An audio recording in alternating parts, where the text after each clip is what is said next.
Hello your family, this is Keshav edits. Welcome to my channel. पिछले chapter में हमने देखा था कि कैसे ग्रेयोन ने कोल्टन जॉय और उसके गुंडों को पीटा था। अगले चैप्टर पर चलते हैं। अगले चैप्टर में हमें दिखाया जाता है कि स्कूल में रूमर्स फैल चुके हैं कि ग्रेयोन ने कोल्टन जॉय के गुंडों को बहुत मारा। कुछ बंदे इसको बड़ा चढ़ाकर बता रहे होते हैं और कुछ सोचते हैं कि अरे ये सब तो झूठ है यार, वो सूखा सा लड़का क्या ही उन्हें मारेगा।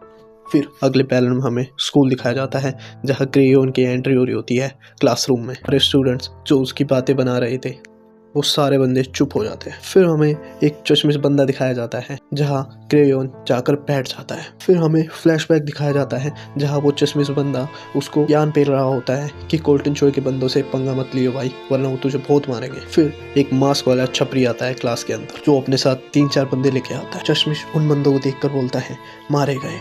वो मास्क वाला छपरी ग्रेयोन के सामने कुर्सी लाता है और उस पर बैठ जाता है और वो बोलता है कि ये अफवाह सच है कि तुमने कोल्टन जॉय और उसके बंदों को बहुत मारा। फिर हमें वही चश्मिश बंदा दिखाया जाता है जो ये सुनकर शौक में चले जाता है। फिर वो मास्क वाला छपरी कहता है मुझे कोल्टन जॉय के पिटने से कोई भी दुख नहीं है, वो तो है ही पागल, लेकिन उन दोनों में से जो दूसरा बंदा था वो मेरा भाई लगता है। उस बंदे का नाम रोइस होता है। फिर वो मास्क वाला छपरी अपने ग्रेयोन से कहता है कि तू बस माफी मांग ले, बाकी सारा मैटर खत्म हो जाए। फिर वो मास्क वाला छपरी अपना नाम बताता है, मैं फिलिप किम हूँ, जिसने जो उसका पहला स्कूल था इम्डो मिडिल स्कूल, वहाँ पर उसका राज चलता था। फिर ग्रेयोन कहता है मुझे नहीं लगता मैंने ऐसी कोई गलती करी है कि जिससे मुझे माफी मांगनी चाहिए, और मुझे घंटा फर्क नहीं पड़ता कि तुम लोग कौन हो। इतने में ही वहाँ पर बेन पार्क आ जाता है जो वहाँ पर 5 सामान ले आया होता है।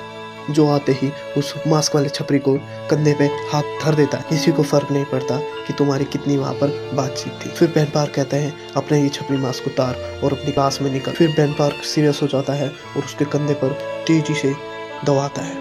इतने में उसके चेलों को दिखाया जाता है जिनकी फट जाती है। क्या ये वही बेन पार्क है जो साइको बंदा है? ग्रेयोन कंफ्यूज हो जाता है, पूछता है तुम लोग क्या खुसुर फुसुर कर रहे हो? बेन पार्क उसे हंस के बोलता है कुछ नहीं यार, हम पुराने दोस्त हैं, हंसी मजाक कर रहे थे, और उस बंदे को अपने साथ क्लास से बाहर ले जाता है। फिर हमें वही चश्मिश बंदा दिखाया जाता है जो ग्रेयोन को देख के सोचता है कि इससे बेन पार्क क्यों माफी मांग रहा था। इस बंदे में फाइटल स्किल्स के साथ साथ जिगरा भी है। फिर पैनल चेंज होता है और उसी मास्क वाले छपरी को दिखाया जाता है जो कह रहा होता है इस बेन पार्क को तो मैं बताऊंगा, इसने मेरी पूरी क्लास के सामने बेइज्जती करा दी, लेकिन अगर मैं अभी उससे लड़ूंगा तो बहुत पीटा जाऊंगा। साले बेन पार्क, मैं तुझे बाद में देखूंगा। फिर वो बंदा अपना फोन निकालता है और जो इन हाई स्कूल का सब में बड़ा हेड है डोलन ना, उसको कॉल करने जा रहा ही होता है कि वह सोचता है कि नहीं यार अभी ये वक्त नहीं है। फिर वो उसको कॉल नहीं मिलाता। फिर वो एक दूसरे बंदे को कॉल मिलाता है जिसका नाम जिमी बे है। अगले पैनल में दिखाया जाता है जिमी बे को जो बच्चों को परेशान कर रहा होता है और उन्हें पुशअप लगवा रहा होता है। फिर वो फिलिप का फोन उठाता है